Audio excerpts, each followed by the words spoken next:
Hey guys, welcome back to my channel. Thank you so much for joining me. Today I'm sharing a little story with you that's a personal story for me. So, I had always had this thing growing up, and it was my own subconscious belief that if you are to get a ring, it is going to be from a man, right? That women don't buy their own rings and that you can only have beautiful jewelry if a man buys it for you. So I always had this thing growing up that's what I thought about. And so when I was in my first long-term relationship, there was at a point where we were talking about getting engaged, and I was looking up what kind of ring I would like to have. Now, initially I was like, oh, maybe I would like an emerald cut, maybe I'd like a marquise, all of these things. And so my partner at the time wasn't able to afford what I would have really wanted. And so I had to make the decision then, do I want a smaller stone or do I want a bigger stone but not a diamond? So I ended up finding this emerald ring that I really loved. I thought it was beautiful. And it was like a little emerald with gold, and then it had diamonds around it. And it was still a big chunk of money, like, don't get me wrong. But it wasn't the same as what I would have liked to have, right? So this partner got me this ring and I loved it. I absolutely loved it, but there was always a small part of me that was like, it's not what I actually really wanted. It was what I settled for. And so things go down the road, and there's always kind of this voice in the back of my mind that said, like, enjoy this ring while you have it. And I always kind of wondered, like, what's going on with that? Why am I getting this message, enjoy this ring while you have it? Are we going to sell it one day?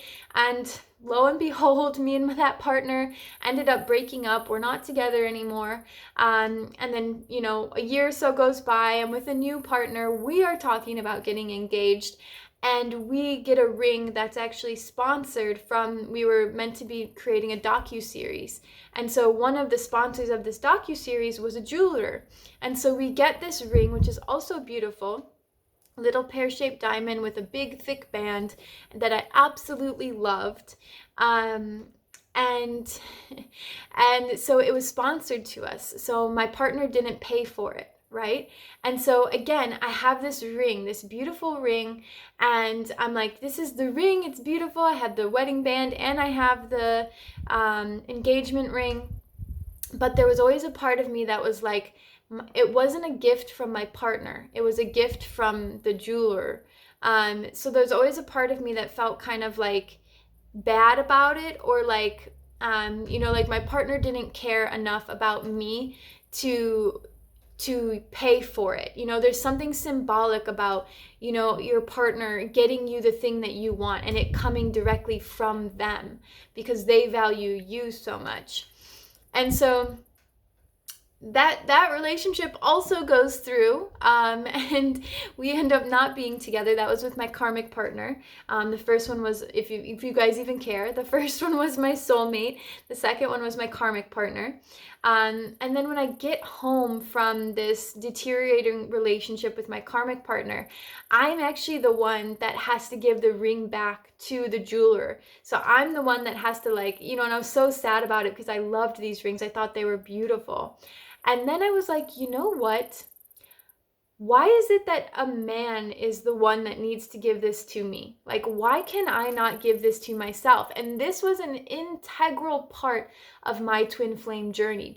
You have to balance your masculine and your feminine, right? So this was a place where I wasn't providing myself what I really truly wanted. I was settling time and time again for what I really wanted. And so I was like, why can't I just buy myself rings? So I went and dropped $2,000 on 2 solid gold rings because I wanted to have a piece of jewelry that meant something to me, that was, that I could wear all the time. So here's one of them. I don't actually have the other one on right now. This is my other wedding set, which I'll talk about that in a minute. But this is one of them. And so I was like, you know what? This is what I need to do for myself. If I love having beautiful things, if I love having beautiful jewelry, then I can provide that for myself. And that was a big turning tide for me. And that's a big turning tide for a lot of twins in the twin flame journey, when they finally realize, like, I can be my own best partner.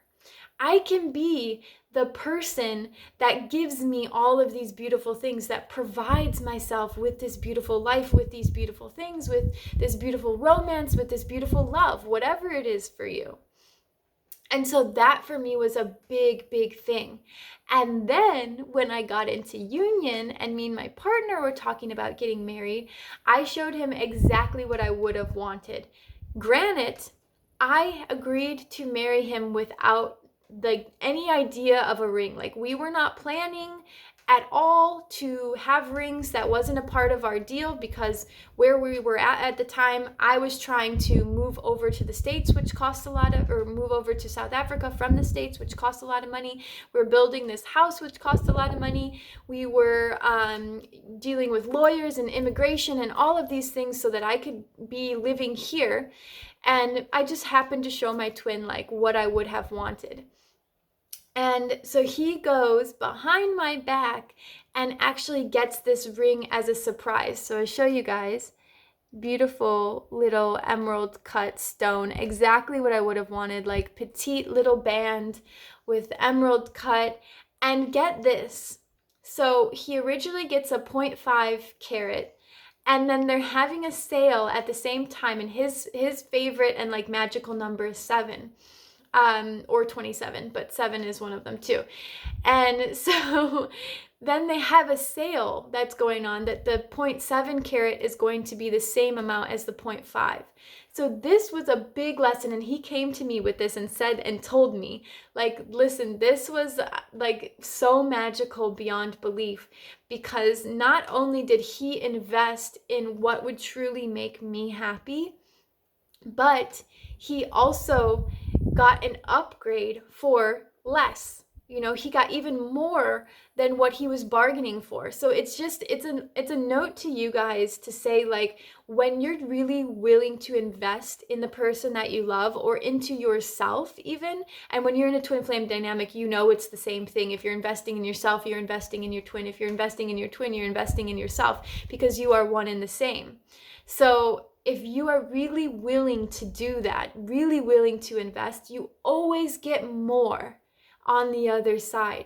Always. You will always get more when you are willing to invest in that.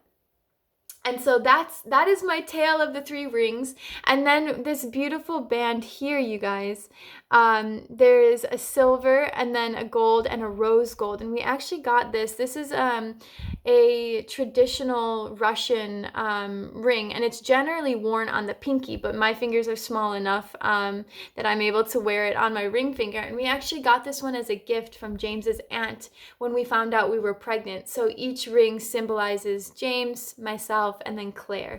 And so I wear that one with my wedding ring, because it's so special to me to have an heirloom family piece gifted like that.